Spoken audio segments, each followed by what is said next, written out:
Evening, everybody. Heading home, just left the grocery store, got a good workout in, hit the groceries, going home, make some food, get some sleep. Got an early morning, start the fasted cardio, doing 2 a days, excited. Had some things on my mind I wanted to touch base on and kind of talk about. The best outlet for me is these videos because it gives me a chance to talk, which is something I really love to do. At times it lets me get out my intellectual side without overwhelming the people that are around me with just chatter, because I'm a talker and I get that. And when you don't talk to people a lot, you tend to just have diarrhea of the mouth, and this gives people the option of whether or not they want to hear what I have to say. And it lets me speak, it lets me get thoughts out there, and if for some way it helps someone, then fantastic. But I want to talk about fear. I've been listening to different things here lately, and trying to do some, not just self-analyzing, but just trying to look at the world in a different view, in a different light. I've always tried to be a rather optimistic person, keep a positive attitude even when things aren't real bright. Things are going pretty good right now, so this is just kind of continuing with the same thing. It's kind of like with faith. It's hard for people to maintain faith all the time. Some people lean on it more when things are good, some people more when it's bad. I used to be one of those people that it was when it was bad is when I really clung to it. But now I'm having the realization that even when things are good, it softens the bad, because you have that consistent understanding that no matter what, things are going to be okay. Because faith isn't just about your relationship with God or a higher power or your religion. Faith is about an understanding of how the universe and the world is, just knowing, having faith in an outcome, having faith in a person, having faith in an idea, all of these things, just, it's all a matter of understanding. But I want to talk about fear.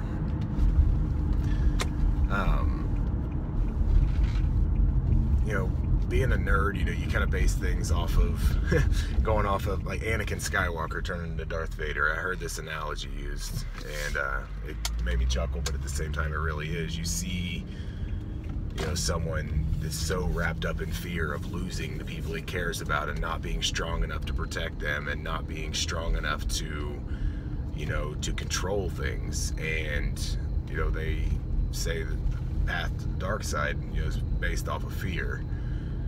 That's a really bad paraphrasing of that, but I'm not quoting movies tonight. But fear, it has a major impact in different ways on people. Some people, they function very well when they're scared of something. They use it to embrace. They look at their fears as, this is what I need to work towards. Some people, like, I've always been really bad about when fear or panic sets in, I react immediately and think that I have to make choices and decisions right on the spot, when in all reality, unless you're in a situation that requires an immediate choice or decision to be made, where you have to make a choice or an action to, when you're forced in that situation, sometimes just waiting, sometimes just not acting is going to be the best way to go. Because if you think about it, if you're making a rush decision, a panic decision, when you haven't thought about the entire situation, when you haven't thought about all your options and weighed all the things that could happen, the consequences of actions or thoughts or processes, you kind of run into this situation to where, like I've done several times, I've made really bad choices. Not necessarily like life altering, but things that can hurt other people or things that can set yourself back. And to me, I was always blind to that, and people would tell me that, and I would take more offense to it than anything, because I'm like, you know, I'm a man. I'm doing what I have to do. I'm making these choices, and then when you, in hindsight, you know, it always has a way of creeping in and letting you know how wrong you are. You know, I've been guilty in the past of letting ego drive me, as opposed to confidence, as opposed to logic and reason and understanding. You know, being a rather emotional based person most of my life, it's really put me in a situation that was tough to get out of. But, you know, with a solid plan, working towards it, consistency, that really changed things. Realizing that when fear sets in, you've only got a few options. I mean, you can panic, you can make poor choices, you can fall apart, or you can make a calculated decision. You can reach out, you can kind of approach it from a less emotion based view. So, I mean, this is kind of touching on a lot of categories. You know, what made me think of it tonight was you know, me setting the new goals that I have for myself. You know, I'm trying to set not just my fitness side goals, but I've got financial goals, I've got personal goals, I've got a lot of things in the works right now, and I really had to make sure that a lot of them were short term, because I got so overwhelmed with trying to prioritize them, and that it got to be too much. I had to sit back and realize, okay, break down purpose. What is your reason behind this one? What is your thoughts behind this one? And doing so, it kind of categorized in a way to where a lot of them fell off, because they weren't not just unnecessary, but they weren't personally based. Not necessarily they were for another person or another thing. It was just they were attached to a different goal or a different idea, and it was kind of the same thing. It was redundant and it was unnecessary. So, you know, but like I said, you know, listening to a lot of things, kind of paying more attention, listening, talking to more people, more friends. It's kind of nice being able to be there for someone else and to listen to someone sort their own things out, because not everybody needs you to fix everything for them. Sometimes people just need you to listen, let them sort their own thoughts out. That's, if any bit of advice I've ever learned about women, that's usually how it is. Women don't need you to fix them, especially independent women. They just need you to listen and be there. And, you know, if you have a thought, share it, talk about it. But trying to fix the world's problems is, that's stressful, man. You get your own shit to worry about, you know. And there was always a fun thing, is you can't solve all the world's problems in a day. That was always a fun one, because it's practical, but at the same time you're like, really? Like, we're it's kind of in a way calling you dramatic. And me being the weird person that I am, when somebody burns me, you know, it makes me laugh and draws my attention. But, you know, I do a lot of people watching. People watching is something that's not necessarily entertaining to me, but it's just, you take a lot in. It's something that's, I enjoy doing. I'll go to public places and I'll sit and I'll have, you know, something to drink, or have a book or something that I enjoy doing, and I'll sit and I'll just watch people, watch them interact, watch how they do things.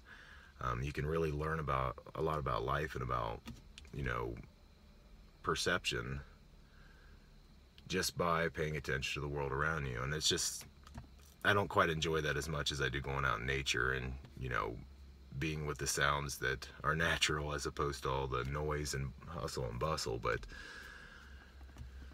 you know, you can look at people and tell when things are off in their life. Some people are really good at hiding it. Some people, you can tell by the way they carry themselves, by the, you know, the way they look at the ground, the way that they slouch their backs and their shoulders when they're either, you know, when they're down or when they're in pain, or just anything could be happening. You know, and then you see the people that are confident and then they're happy no matter what they're doing or who they're around, and there's the people that others gravitate to. And then you can tell the frauds that are projecting that that's what they are, And you can tell by their reaction to other people's reactions of how they really are. You know, like narcissistic people, the world's flooded with them, and it's kind of sad because they have a bad way of breaking down really good people.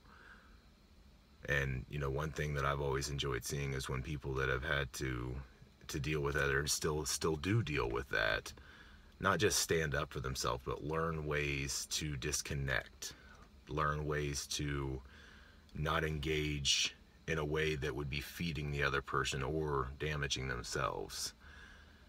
You know, we see it every day with everybody that we interact, no matter where we go. You know, you're going to run into those type of people. And those are the people that they put up that facade. They put up that they are confident in the center of the universe, but they feed off of others. And after a little bit of time and after a lot of self-love and self-awareness, you really start to recognize those things early.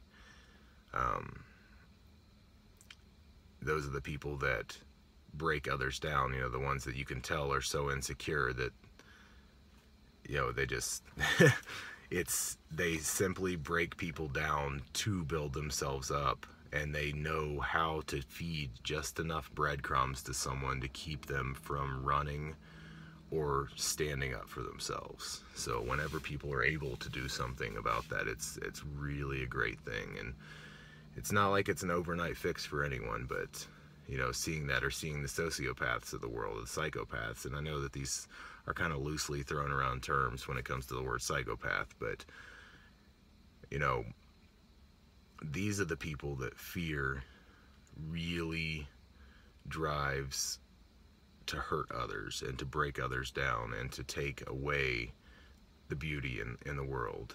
And you know, the something that we can all take away from fear is it's unavoidable. You know, it's one of those things that you've got to look at, because when you ignore something, when you hide it, when you bury it, it doesn't go away. It affects every ounce of your life. It creeps into your relationships, into your job, into your passions, and it will slowly break down who you are as a person, and your behaviors that'll show it every day. Insecurity has got to be one of the hardest things for anyone to deal with. We all tend to blame it on others, which is easy to do, but at some point in time we've got to realize that it's our responsibility to overcome our insecurities. Yes, it's great to have a partner and have family that support you and that understand, but at the end of the day, nobody can fix you. Nobody can make you okay. So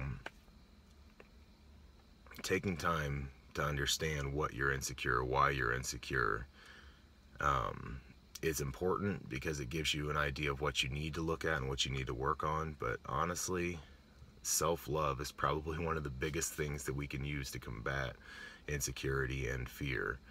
You know, fear should not be a bad thing. Yes, there's the natural response of fear is, you know, we have the initial fear of, you know, of harm or things like that, but then you have the anxiety side of fear, where your fear of losing things or things not working out how they're supposed to, and then that comes in with the lack of faith, and everything crumbles. So I guess my point in this is, you know, take time to do things for yourself. Love yourself. You know, I hear it all the time. You can't fill others' cups when your cup's empty. You know, you can only overextend yourself so far before you are completely tapped. And then you're looking around at everyone around you, those that are close to you, those that, you know, those that do care about you and want to help, they want to try, and people just hit their limits. They get to the point to where they can't do anything for you. And that, I mean, that either pushes you to other people, or causes resentment, causes anger, or you can sit and do some of that self-reflection and kind of corner the problem, see what it is, see what you can do for yourself. Take yourself out on a date. Spending time alone is probably one of the most it's probably one of the most loving things you can do. It's critical, and some people can't stand it. I know I enjoy my alone time to an extent, but after a while, that's why I make these, because I enjoy my alone time, but I spend a lot of time alone, and it's good for me, but at the same time, you get a lot of talking build up. So,